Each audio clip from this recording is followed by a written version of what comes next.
But what can we learn about storytelling in an age when Google is making us stupid? And today, because the future has been accelerating towards us century after century, decade after decade, now year after year, month after month, if you think about it, in the past, the future was a lot further away. It's accelerated towards us, got quicker and quicker. It wasn't until the 18th or 19th century that people died in a world that was perceptively different than the world they were born in.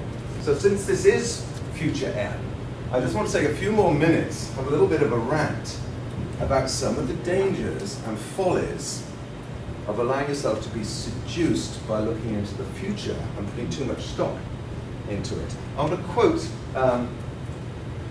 something else to illustrate this point. This is from the Financial Times, an article called A Theory on Trends, Richard Tompkins. At the time Elvis Presley died in 1977, he had 150 impersonators in the US. Now there are 85,000. Intriguingly, that means 1 in every 3,400 Americans is an Elvis impersonator.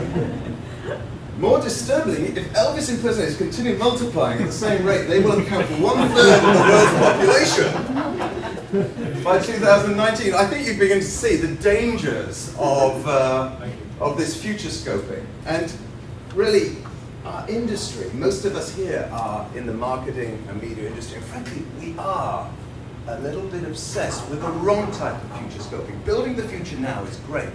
This kind of looking into the future is really dangerous, and we mustn't be seduced by it. The danger is that it becomes just a cover for actually business as usual, or worse still, best practices.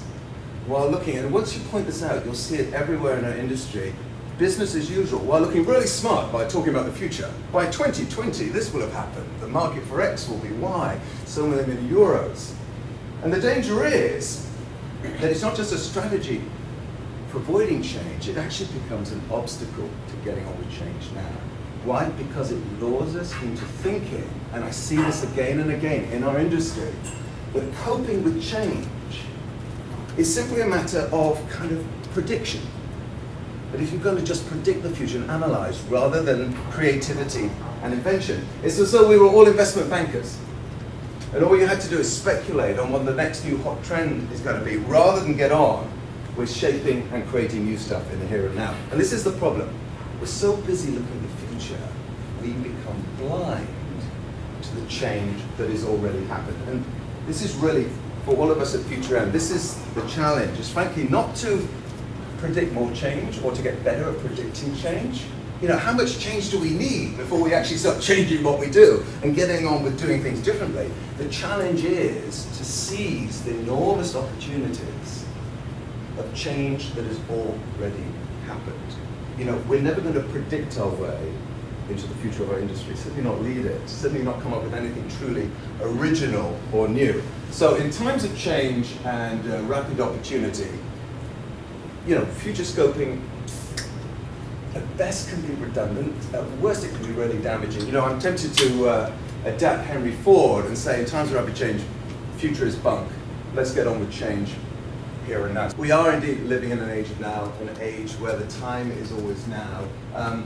You could call it an age of Botox and blackberries, where either one way or another we either can or expect to control time and space like never before. In fact, I think we've crossed some kind of Rubicon of change, almost like a time barrier, speed barrier of change, where from things simply getting faster and faster and hurtling out of control, suddenly it's almost as though change has caught up with the future. We've gone to an age where everything is instant and real time. And interestingly, things have started hurtling back into our control.